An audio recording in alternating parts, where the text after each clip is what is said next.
दुख भी होता है, अफसोस भी होता है, शर्म भी आती है कि हम किस मुल्क में रह रहे हैं, किस रियासत में रह रहे हैं कि जहाँ रियासती इदारे, जहाँ हमारे सरकारी इदारे हमें सिक्योरिटी नहीं दे सकते। हमारा आईनी हक, हमारा कानूनी हक मजरूह किया जा रहा है झूठे दावों की बुनियाद पर।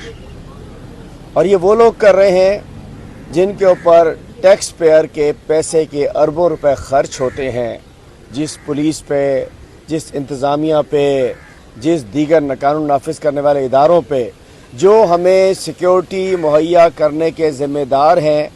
और ये हमारा आईनी हक है। आइन हमें देता है कि हम जलसा करें, रैली करें, और इनकी आईनी ज़िम्मेदारी है कि ये पाकिस्तान के शहरियों को, पाकिस्तानियों की जान और माल का तहफ़्फ़ुज़ करें। मैं कहना चाहता हूँ, शर्म आनी चाहिए इन लोगों को, शर्म आनी चाहिए सिंध हुकूमत को, शर्म आनी चाहिए इन सिक्योरिटी के इदारों को कि जो कह रहे हैं कि हम सिक्योरिटी नहीं दे सकते, जलसा नहीं हो सकता। आज हम बताते चले कि हमने 21 अप्रैल को जलसे की इजाज़त 21 मार्च से पहले मांगी थी, 1 महीना पहले, नहीं दिया।